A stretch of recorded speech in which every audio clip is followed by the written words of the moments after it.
At the end of the day, if you can invest, you will save yourself so much admin in terms of whether it's booking, filling in online forms, whatever it might be. You'll be surprised that not everything links with everything, even with our own business, is that sometimes this stuff comes along in bits. If you had a choice, you'd buy everything all in one go. But that doesn't happen when you start a business because you use your personal phone, you use your personal laptop, then you get enough money to buy. So it comes in waves. And the same with software. It's always worth stopping or just looking and go, right, is there any way or any software that links in with any of those items? Hi and welcome to Business Rainbows and Unicorns, where there's no such thing as failure if you don't try. This podcast is specifically for business owners or wannabe business owners. Say you've got a side hustle or you've got a passion for something and you think it'd be absolutely amazing, or you see people that do amazing things with their passions and what they enjoy doing. Well, you can do that. So please subscribe. It always helps a little podcast like ours. Listen along for tips, tricks and advice. You will just need to add your passion and spark to help you build a successful business. And we hope you enjoy listening to this episode.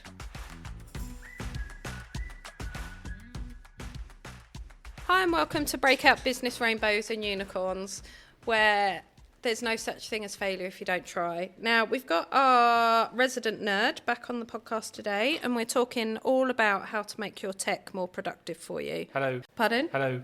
Hello. So we regularly get a lot of people in. There's obviously with certain tech, as in, and when I say tech, I mean phones, printers, laptops, websites, software. And we regularly meet people running their own businesses, and there's always an easier way of doing stuff. And obviously our tech costs us a lot of money. So it's important to utilise those as much as possible so they are productive for you. So they should save you time, hassle, stress, and just, make life easier for you. Would you agree? Yes, I would. You have to forgive the squeaky chair. We're on a different office now. Oh, yeah, we're in a new office. We're recording in our Melford office. So with this a bit of an experiment because we have a lot more walk-ins at Long Melford. And so there might be, poor Liam might have a lot more editing to do. Well, somebody could be famous, couldn't they? You could walk in. Who's it going to be? Who's going to be the next walk-in? Or the phone could ring. Brilliant. Where is the phone? Excuse me, hang on a second. Where is the phone? Hello. So, Being more productive. Well, it's making your tech more productive for you. Yes. So we've created a bit of a list. You will have listened to our episode before about Apple versus Android.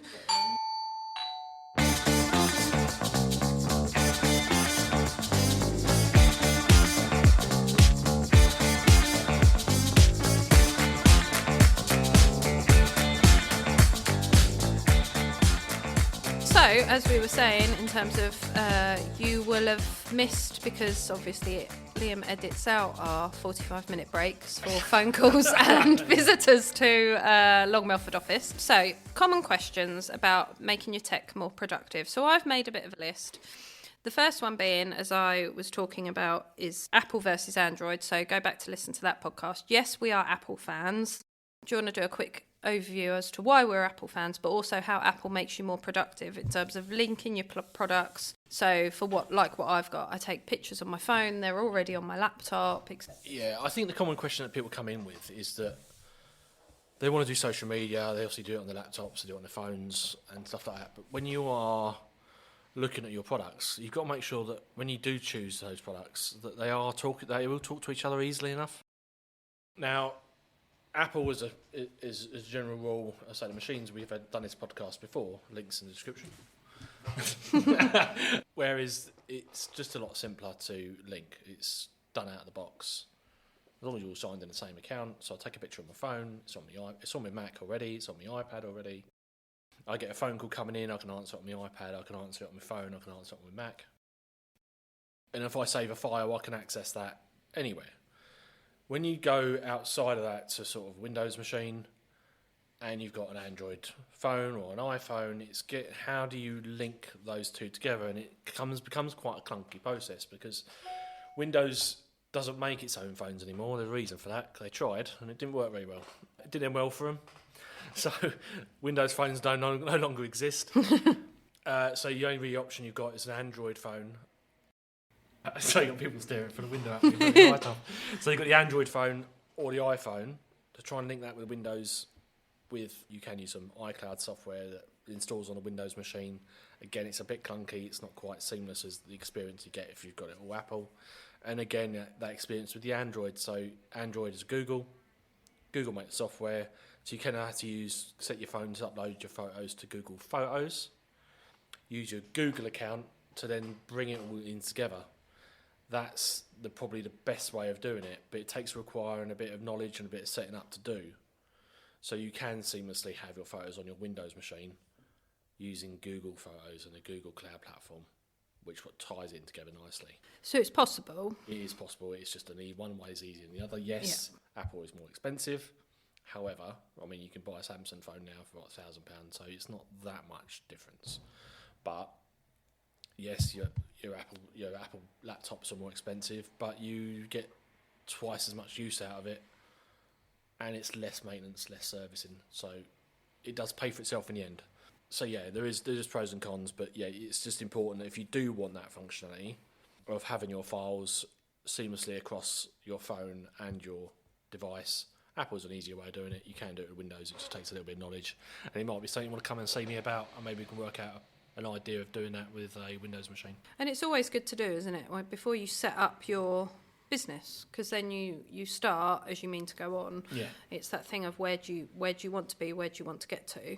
Because that kind of links in quite nicely with passwords. So the most common question we get or issue we've got is whether it's password for software, password for your laptop, password for a phone. Yeah. No one remembers them ever. No. It can be quite... The passwords, there are tools out there to help you. Passwords are starting to die off a little bit now. Our companies now starting to go, well, won't move away from them because there are lists out there on the dark web, that you can see the associations between usernames and passwords. So there are associations and lists that are sold to various pirates to then abuse people's accounts. So two-factor authentication, whenever you see it, make sure you switch it on. That way, if someone does know your password, they try and sign in, they need the code that's sent to your mobile phone. And it only works if you've got your mobile phone number correct. Yeah. And that is quite important at the moment. We've had a lot of businesses who have lost their Facebook or Instagram pages because they've forgotten their password, or they haven't set up two-factor, or it's linked to an old phone number, an old email, and then you end up with, you've lost. So if you've built up a Facebook page or an Instagram page, you've got 1,000, 2,000, 10,000 followers, it is vitally important. Yeah, can you imagine if that just disappeared overnight? If that's your only avenue of marketing and you've done really well with it, and overnight someone gets access to your account and they can do that various ways. Yeah. They go in and you can't prove to Instagram who you are. Yeah. Or Facebook. Yeah. So it's making it more productive. So you can get in, you can access, no one else is locked down, no one else can access your software, and that goes for social media, marketing. If you use bookkeeping software, your emails, just making sure it's all in one place and as easy as possible. Because the biggest issue when you set up your own business is admin, and tech is there to save your admin, isn't it? Yeah. It'll be the saviour and the downfall if not used in the right way. Yeah. Like I say, customer comes in yesterday, can you help me access my accounts? I straight away said, I will do what I can, I can't promise anything. Because I just can't pick up the phone and speak to Facebook or Instagram. And you know what? If you've lost access to your account, if they're not 100% happy, they don't need to be 99% happy and go, do you know what? A percent chance that this is someone's trying to hack in somebody else's account, I'll just say no. Yeah. Because it's just not worth it. You're not worth anything to them. No. There is obviously the option of verifying yourself now, the blue ticks, that you have to pay now, was it £10, £12 a month? Yeah, £12 a month. Where you can get support. Now, how that works and how that moves forward, we'll see. But that is an option for people that, just need that little bit of extra security based on that. But it's just, there is no guarantee. So just make sure before all that happens, you go, it won't happen to me. It will. Come and see us. Or just check. Just go into your account details, make sure everything's correct, make sure your email address, make sure and don't use, so this is one of the key things, if you've got a BT Internet email address, other email addresses are available. Sky, TalkTalk. So what's the difference between those accounts and a Google account? BT Internet, Sky, TalkTalk. Where have they come from? I don't know. Your broadband provider. You order your broadband, and they go, oh, do you want a free email address? Yeah, no problem at all. What happens when you don't want that broadband anymore? And you go, do you know what, I don't use BT anymore, I want to get TalkTalk in. Oh, your email goes? Yeah.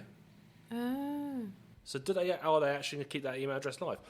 Or are you going to be forced into a corner where you have to stay with BT broadband? I'm not saying you do, and that's... Because you've got that email address. Do you know what I mean? So...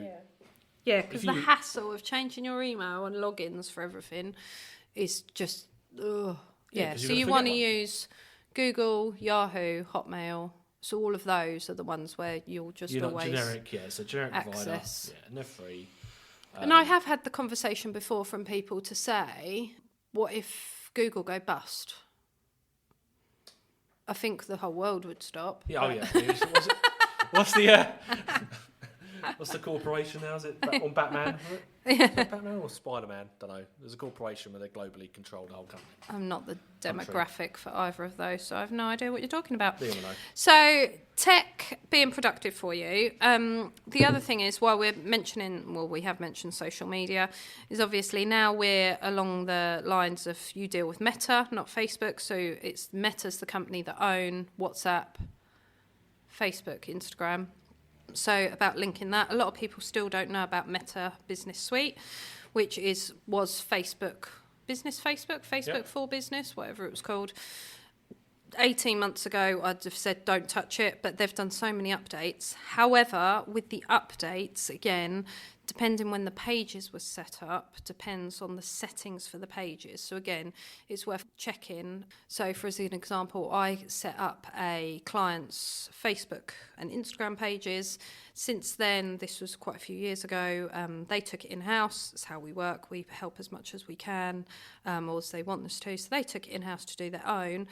However, so I still owned the pages, but I wasn't admin of the pages. So it's just worth checking now, because if you if you're going to sell a business, that business sale includes your Facebook pages, your social media pages, and your website. So it's to consider and know that traffic, because if you've, say, for example, got an Instagram page with 30,000 followers, that's worth quite a lot of money. And I think people don't realise that. But you need to make sure it's all set up, it's all you've got full control over it. And also, again, Meta Business Suite will make you more productive in terms of posting. And as you go, people go, and I know of 3 or 4 companies already in my head that, I can't access the Facebook. I'll just create another one. Okay, so the end user now has got to try and pick eeny, meeny, miny, mo. Which one's live? actually still live, and which one isn't? Which is the real business. Classic one is pubs. Yeah. Any pub, there's probably a pub that's got how many? 2, 3, 5, 4. Yeah. There's one Facebook round the business corner pages. here. Yeah, it's got another 2 or 3. And I went on there the other day just trying to find out when they're open. I got bored. Yeah, don't know which. I just don't know. I gave up because I just looked on when was the last post. So I shouldn't have to do that. And to be honest, most people wouldn't go into that level of detail. So we talked about like tech being productive, aren't we? So how is it going to be like help you in your business? Save you admin. Yeah, it shouldn't make you admin. It should save you admin. Yeah. Is that right? Yeah. Yeah. So where else can it help?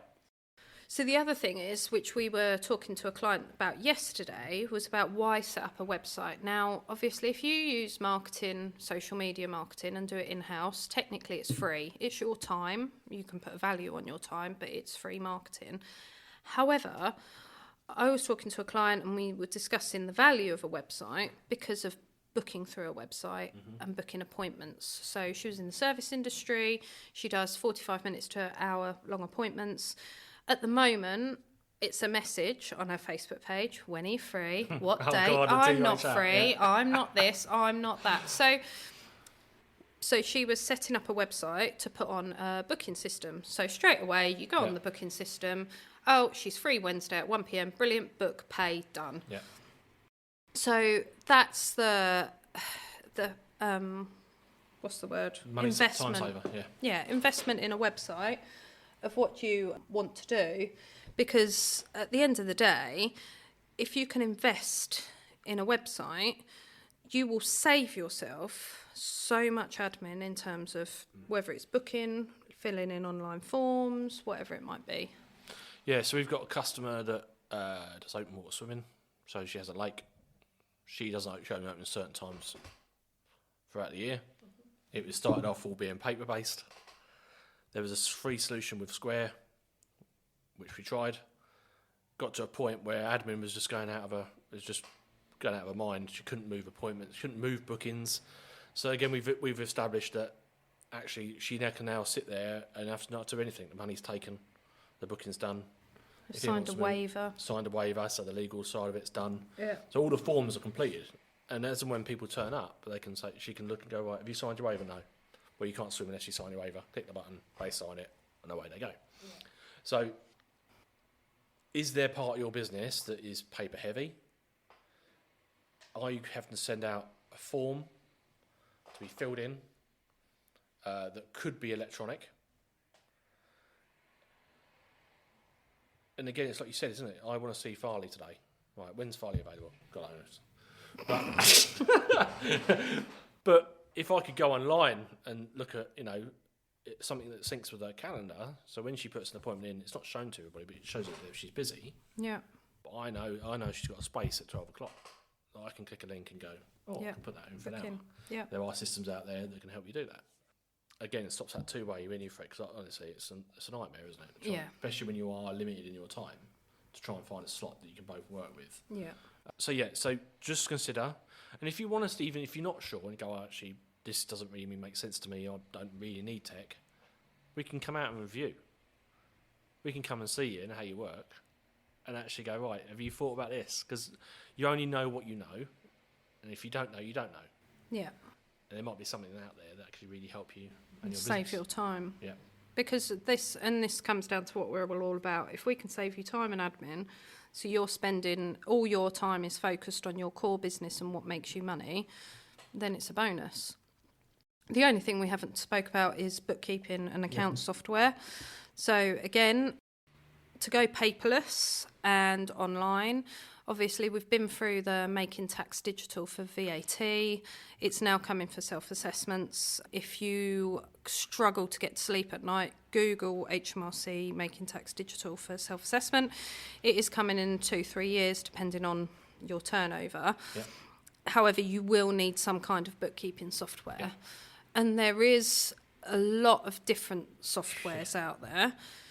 There's also a lot of different things that all of a sudden you're paying a monthly fee, but you need to weigh up that monthly fee as to what the output is. So whether it's reports needed, how to file your tax returns, whether you've got someone helping you, whether you're doing it yourself, whether you're creating invoices. But again, we can sit and advise you what's best, because what's best for a company that you're speaking to who might use Xero, for example, you might be better using QuickBooks or Sage or one of the others. Yeah, so one of the pitfalls I come across, even with our own business, is that sometimes this stuff comes along in bits. It's like you said about earlier about your tech. If you had a choice, you'd buy everything all in one go. But that doesn't happen when you start a business, because you use your personal phone, you use your personal laptop, then you get enough money to buy. So it comes in waves. And the same with software, that you go, oh, right, well, I like the sound of QuickBooks, so you go and buy QuickBooks. You like the sound of Xero, you go and buy Xero, Sage, etc. It's always worth stopping or just looking and go, right, what do I use for my card payment system? What do I use to process orders? Do you have a website? What does that use? Is there any way or any software that links in with any of those items? Yeah. Now, you'll be surprised that not everything links with everything. There are certain licenses and trade licenses going on between those companies and who they will work with and who they won't. Yeah. Now, it's important to know that. Now, I can say that the one we had, a card processor we used before, doesn't link in with our account software. Mm-hmm. If I wanted to, I can pay somebody else.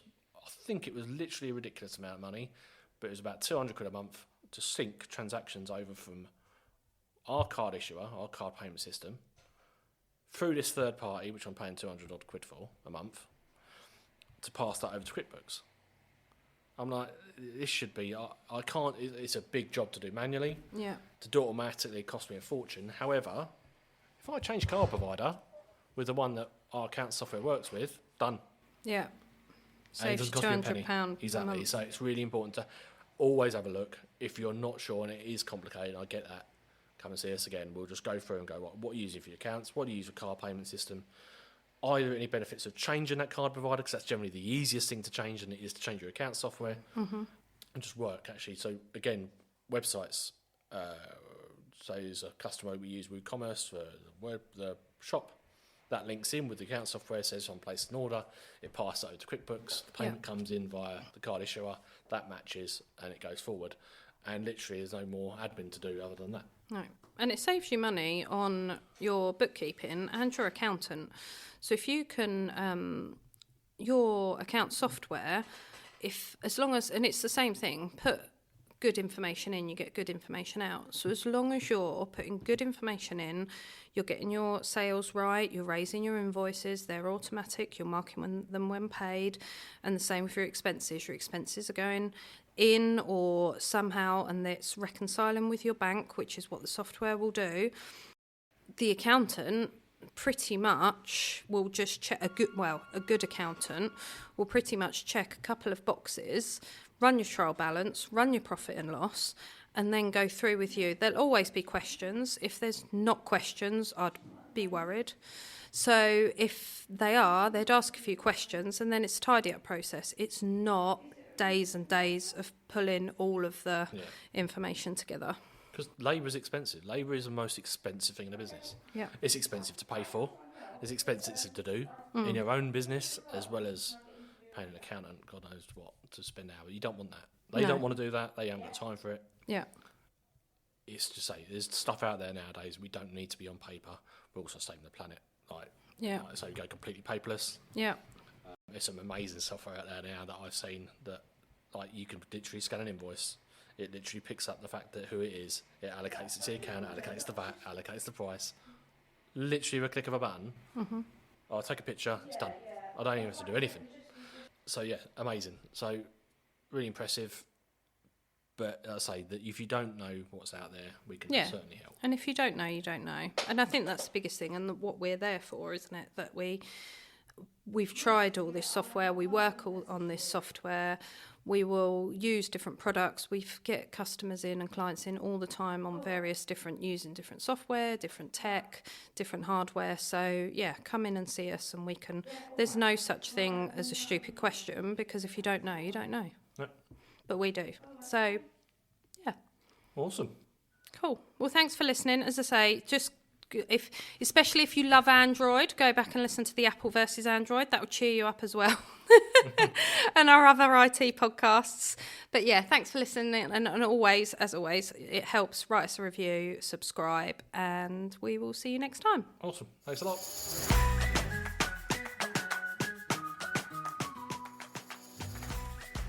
Thanks for listening to this episode. We really hope you've enjoyed it. If you have, please share with a friend who you think needs a bit of help with starting a business, or even their small business which they've already got going.